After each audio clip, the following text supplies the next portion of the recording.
My name is Jennifer Thomas, and this is Protecting Human Rights to Benefit All.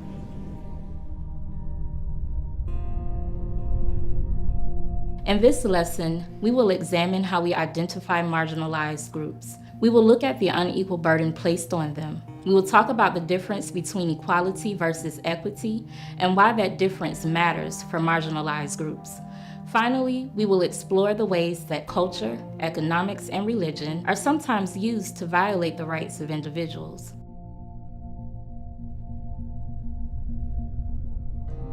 Those in the majority or positions of power are charged with ensuring that people can equally access opportunities, goods, and services.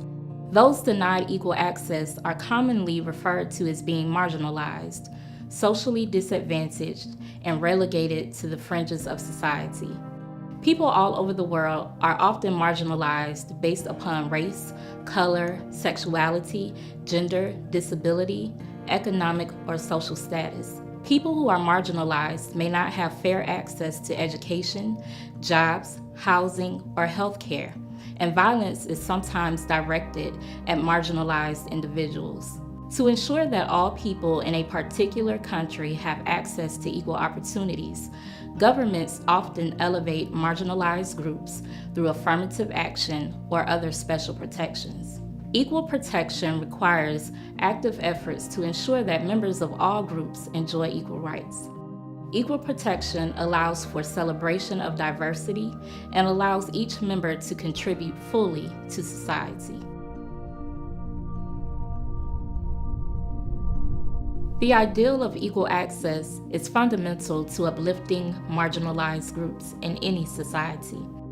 While equality refers to how one is treated and equity refers to what one is given, fairness remains the essence of both. Fair access has a different interpretation in a given society. However, we all have a role to play to ensure governments take action to make special provisions for previously disadvantaged groups, granting equal access and equal opportunity. Eliminating discrimination and removing the burdens it imposes creates an environment that promotes equality.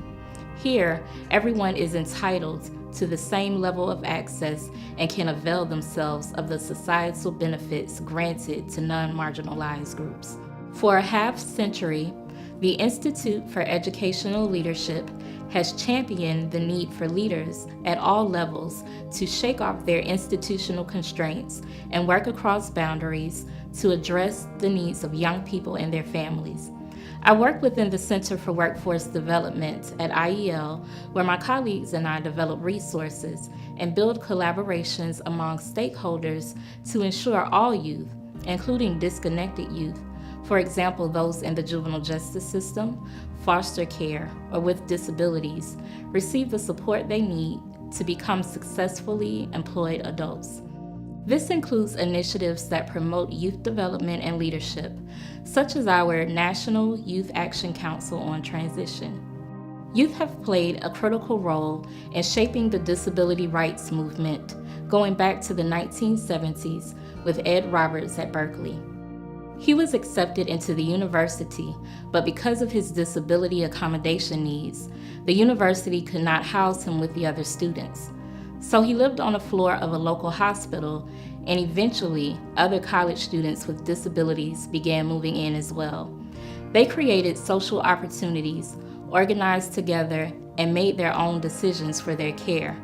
Their work led to what is now known as the independent living movement. The movement is a critical tenet of the Convention on the Rights of Persons with Disabilities and other subsequent pieces of U.S. legislation like the Americans with Disabilities Act. Through Youth Act, youth and adults work as partners to improve local systems such as transportation, education, and health care for all people.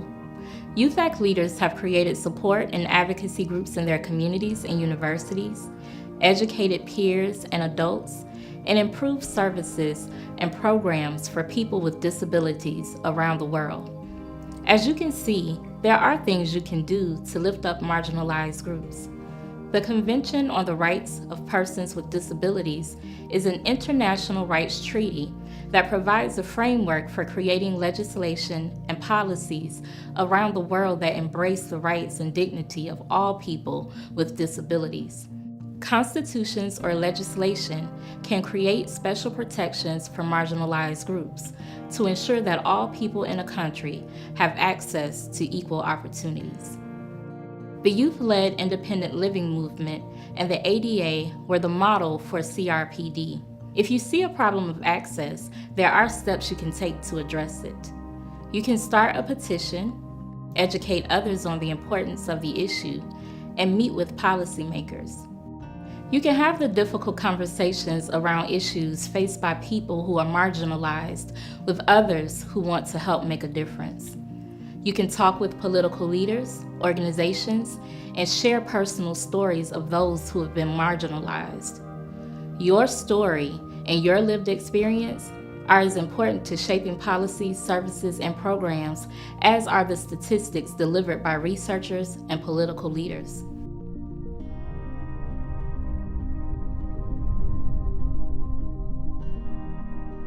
Diverse people all over the world challenge human rights with their personal beliefs around culture, economics, and religion. This leads to the cultural isolation of groups, lack of access for others due to limited financial resources, and restrictions placed on groups as a result of religious practices.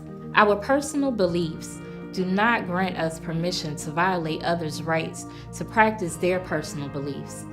The pursuit of human rights by one group may also lead to the violation of the human rights of another group. This is why it is so important to work together to abolish any laws, customs, and practices that discriminate. Practices and policies must be evaluated regularly. New practices and policies must be implemented. People in power must be held accountable for making decisions that represent everyone, especially those who have been marginalized. We will examine more ways to guarantee equal access and practical ways that you can work to ensure the human rights of all in another lesson.